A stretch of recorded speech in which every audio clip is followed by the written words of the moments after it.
So parents need to be cognizant about who is funding the sexual education that their kids are consuming. It's not just about what it is. You have to follow the money too and think, okay, why would the UN be pushing this so hard?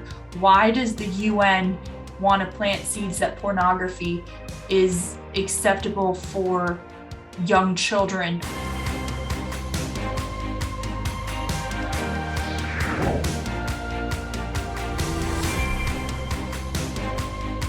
Hey everybody, welcome to another episode of Conversations That Matter. I'm so glad you could join us. I'm Alex Newman with the New American Magazine. We have a returning guest, a very special guest, Allison Royal. She used to work for the corporate media. She was a great reporter there, and then they got rid of her because she wouldn't take the injection. One of the few who stood by her principles and refused and lost her job in corporate media as a result. We had her on very recently just to talk about the corporate media, the vax mandates. I got a ton of good feedback from our viewers and our listeners. So thank you all for that. And we decided to bring her back. She's just, she's got so much insight into so much of what's going on. And lately she's been working on some topics that are very close to us too. We have talked about these a lot on these programs. Of course, we are extremely concerned about what's going on in the schools.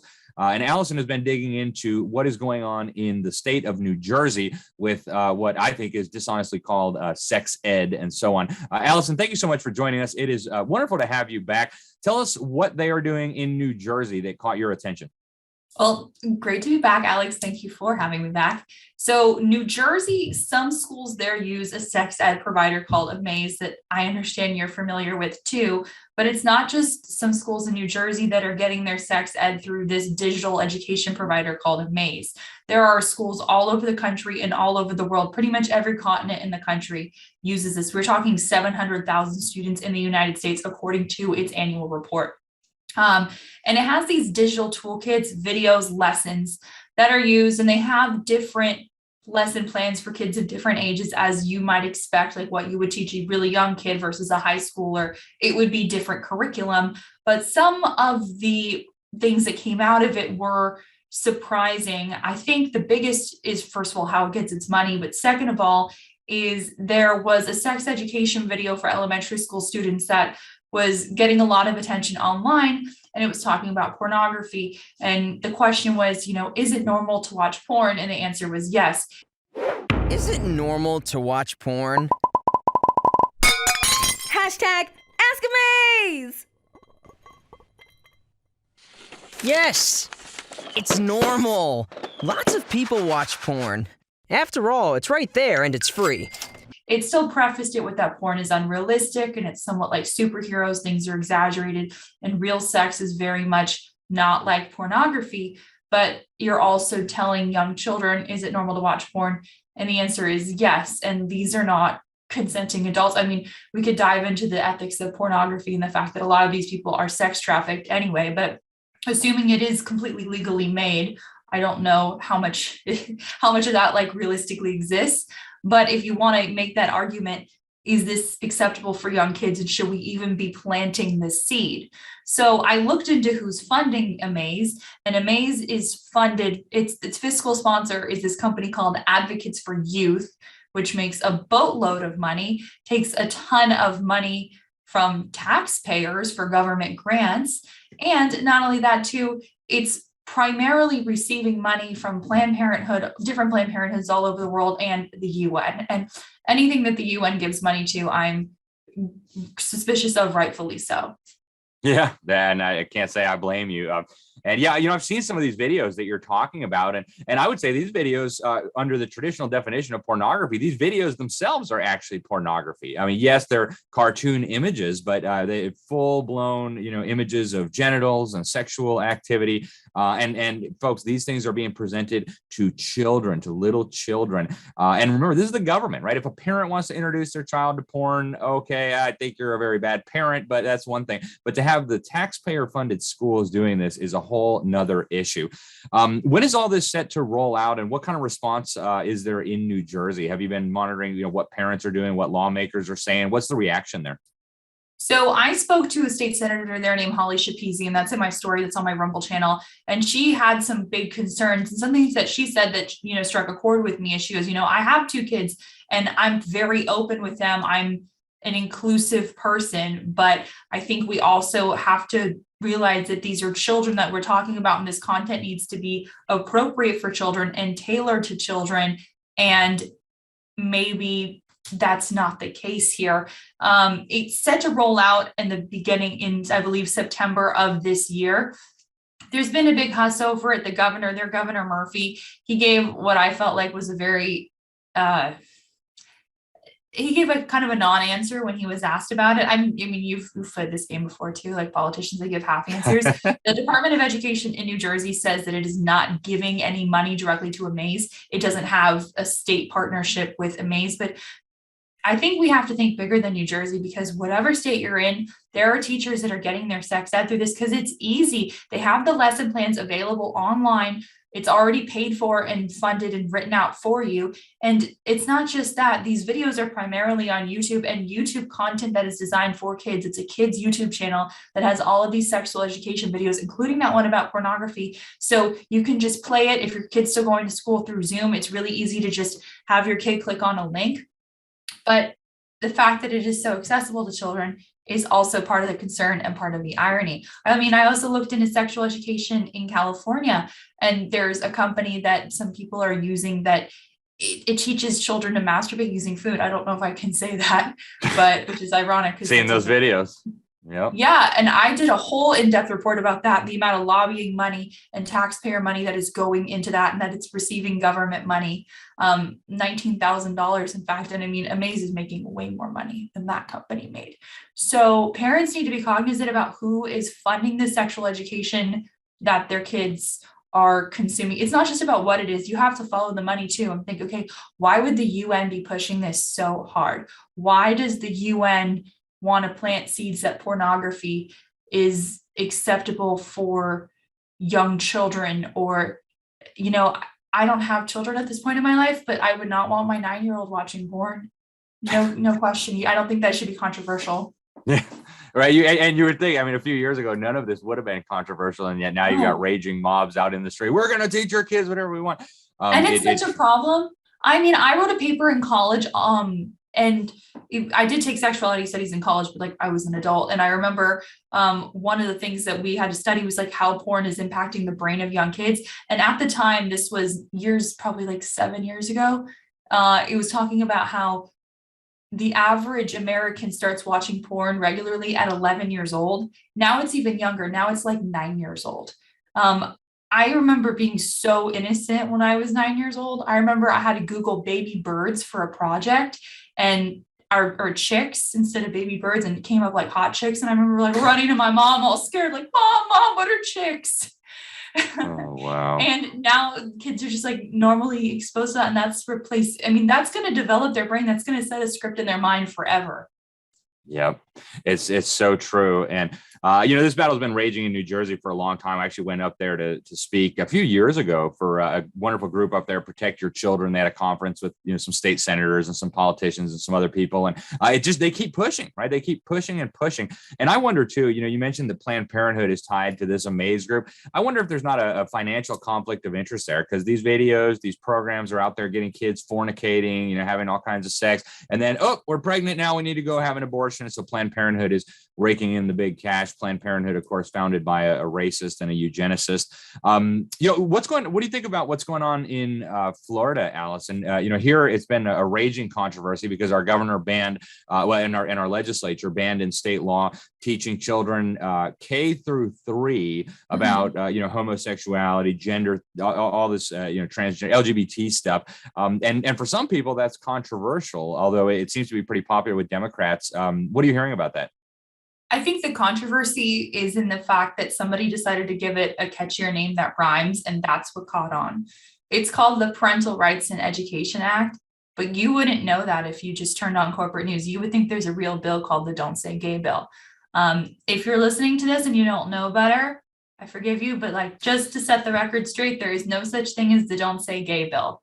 I get that it's catchy. It doesn't exist. I had a family member with complete sincerity say, can you believe they're not allowed to say gay in Florida anymore? And was not joking. And I said, have you read the bill? And she goes, oh no. I'm like, well, before you have an opinion on any bill, whether you're for it or against it, you should probably read it. That's a bill that takes only about 10 minutes to read. I think people don't know what it is. You explained it really well, that it's banning sexual education in certain discussions to really young children, K-3. There are people who think that you cannot walk around and say the word gay. These are the same people who will share articles on Facebook where they just read the headline and they don't read the body of it. I think the original bill wasn't controversial enough, so they had to rename it something so bad so that they could possibly defend not being against this bill, because saying, oh, I want to teach kindergartners about sex sounds bad. So they have to come up with a better argument about it. Yeah, you're exactly right. And that's been my experience here in Florida. It's a manufactured controversy. Folks, we're going to go to break. We'll be right back on the other side of these messages with our guest, Allison Royal. Stay tuned.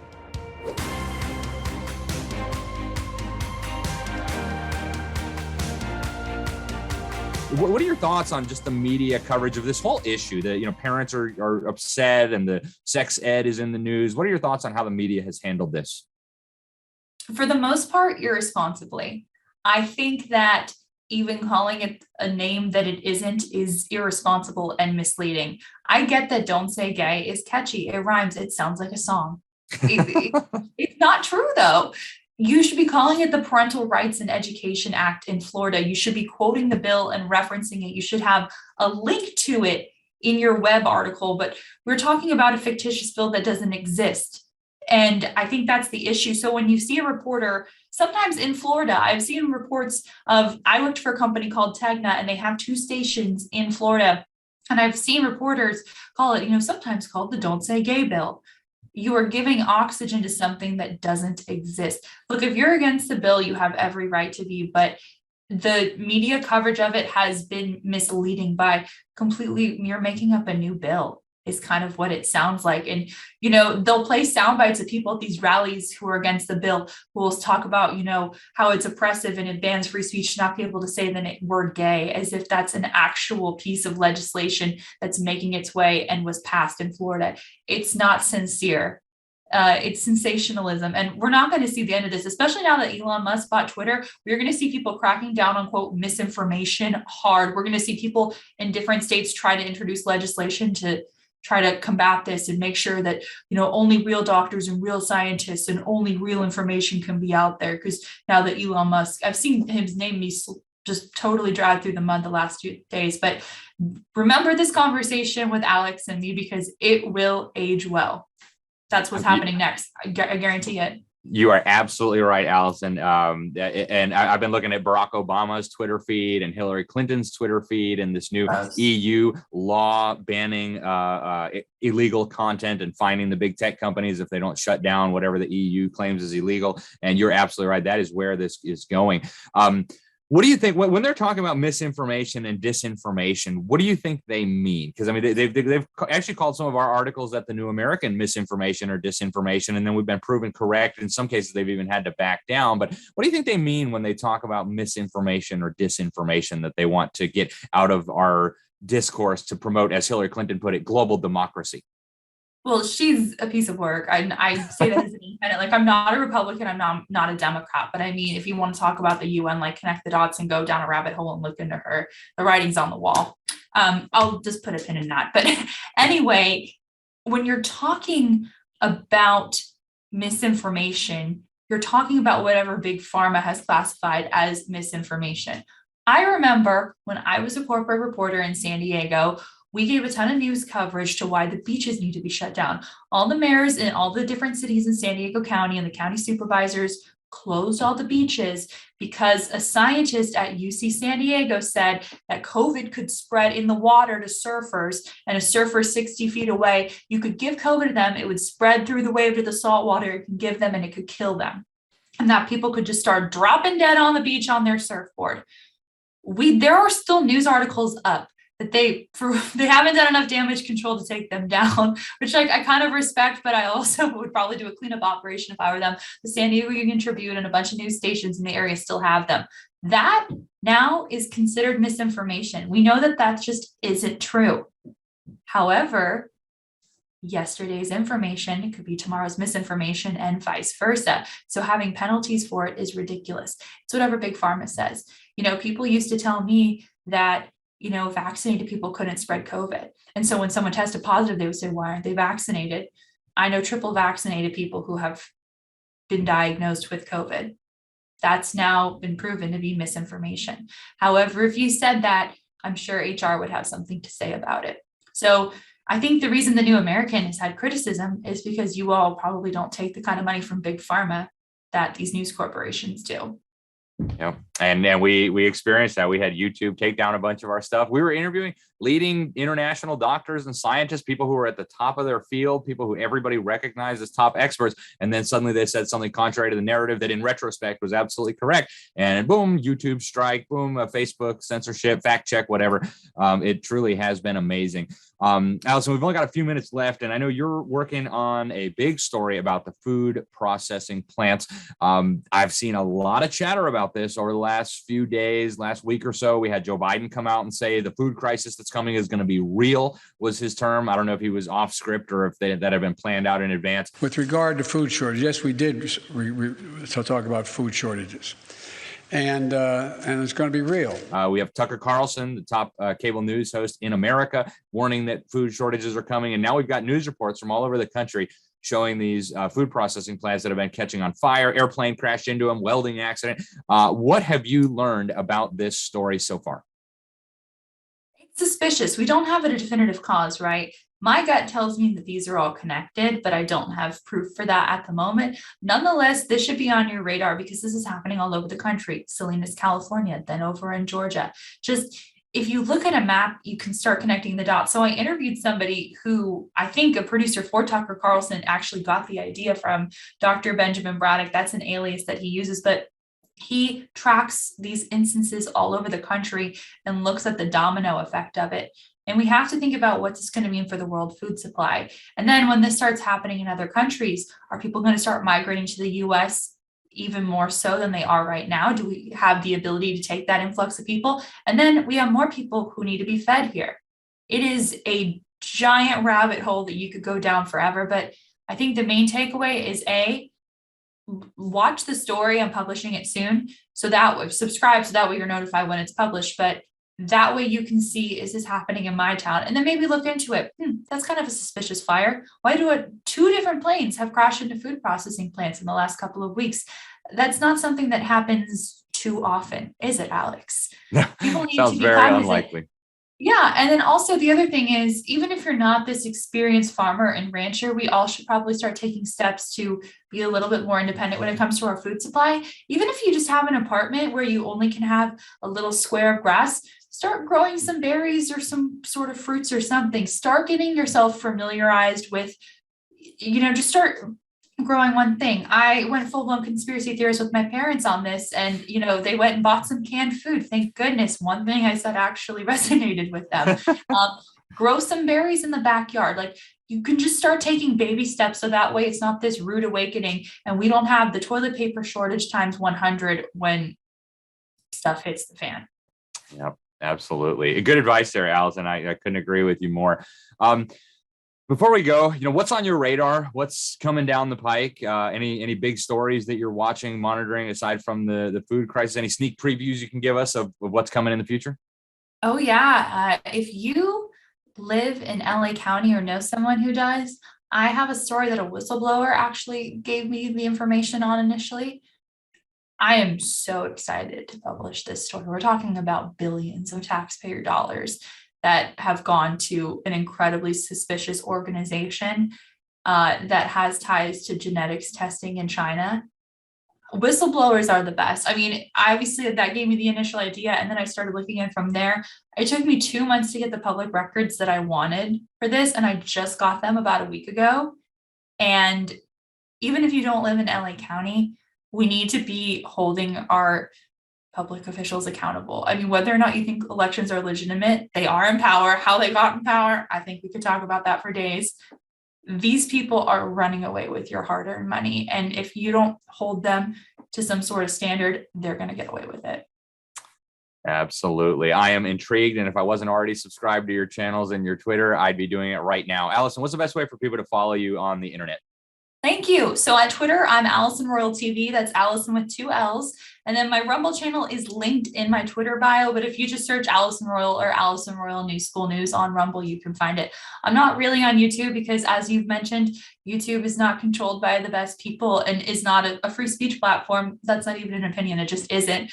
So I try to stay away from that and get people to Rumble. I know Rumble, it just doesn't have the audience that YouTube has, but please, people, come to Rumble. Come on down.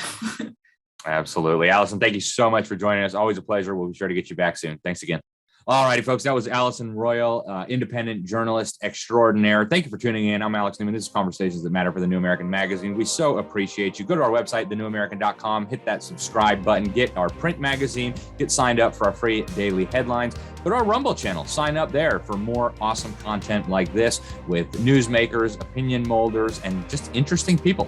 Thanks again. Till next time, God bless you all.